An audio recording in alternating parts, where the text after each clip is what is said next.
আসসালামু আলাইকুম। প্রিয় শিক্ষকবৃন্দ, প্রাথমিক বিদ্যালয়ে উপবৃত্তি চাহিদা প্রস্তুত 2024 সালের জানুয়ারি থেকে জুন মাসে 2024 সালের কীভাবে মোবাইলের মাধ্যমে চাহিদা প্রস্তুত করবেন এবং ক্লাস্টার জমা দিবেন সেটা আমি আজকে স্ক্রিনে দেখাবো। তো আলোচনা করার আগে আপনাদের কোর্সের অনুরোধ, আমার চ্যানেলটা সাবস্ক্রাইব করবেন, লাইক কমেন্ট শেয়ার করবেন যদি ভালো লাগে।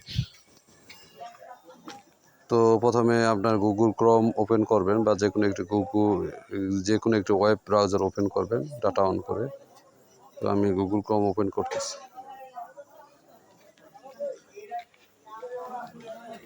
গুগল ক্রোম ওপেন করে এখানে উপবৃত্তির ওয়েবসাইট 11paps.finance.bd.gov.bd লিখে, তো আমি মেন ইন্টারফেসে চলে আসলাম। এখানে ইউজার নেম, পাসওয়ার্ড, ক্যাপচা আছে, কিন্তু এখানে সাইন ইন নেই, দেখতেই পাচ্ছেন।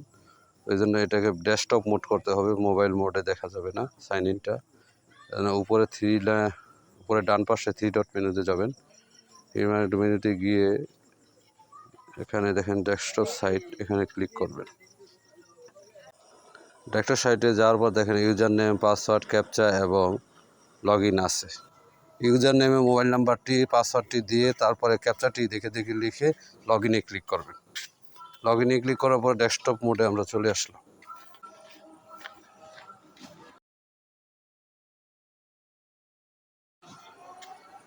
তারপর এখানে যে 3 ডট মেনু দেখতে পাচ্ছেন বাম পাশের উপরে, সেখানে ক্লিক করবেন। ক্লিক করে এখানে চাহিদাতে যাবেন। চাহিদাতে গিয়ে চাহিদা প্রস্তুত আছে দেখতে পাচ্ছেন, চাহিদা প্রস্তুতে ক্লিক করবেন। ক্লিক করে একটু ঝুম করে নিই, দেখতে পাচ্ছেন শিক্ষার্থীর নামগুলো। এই শিক্ষার্থীর নামের উপরে যে ওখানে ক্লিক করবেন, দেখতে পাচ্ছেন। তারপর আপনার শিক্ষার্থীদের সিলেক্ট করে এখানে একবারে ডানে যাবেন। ডানে গেলে যদি প্রাপ্যতা না থাকে, তাহলে যে শিক্ষার্থীর প্রাপ্যতা নেয় সে শিক্ষার্থীর ঘরে চতুর্ভুজ ঘরে ক্লিক করবেন।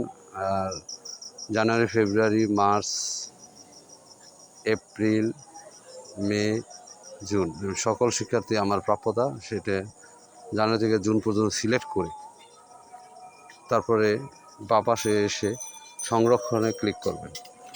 সংরক্ষণে ক্লিক করে এখানে হাতে ক্লিক করবেন। তাহলে আপনার শিক্ষার্থীর চাহিদা প্রস্তুত হয়ে গেল, চাহিদা আপনি তৈরি করতে পারলেন। এখন আপনার কাজ হলো চাহিদা ক্লাস্টার জমাদান কীভাবে করবেন। সেজন্য উপরে বাঁ পাশের 3 ডট মেনুতে ক্লিক করে চাহিদাতে গিয়ে তারপর চাহিদা ক্লাস্টার জমাদান এখানে যাবেন। তারপরে একটু ঝুম করে নেই, উপরে বাঁ পাশে আপনার চতুর্ভুজ একটি ঘর আছে, সেখানে ক্লিক করবেন। ক্লিক করলে আপনার সমস্ত ছাত্রের সিলেক্ট হয়ে যাবে। তারপর এখানে নিচে ক্লাস্টার পাঠানে ক্লিক করবেন। ক্লিক করে একটু ডানে সরিয়ে নেই, তারপর হাতে ক্লিক করবেন। তারপরে আপনার প্রথম 10টি ক্লাস্টার প্রেরণ করা হলো। তারপর পরবর্তী 10টি প্ল্যান করার জন্য উপরে বাঁ পাশে আবার সবগুলো সিলেক্ট হয়ে যাবে। তারপরে ক্লাস্টার প্রেরণে ক্লিক করে হাতে দিবেন, হয়ে যাবে।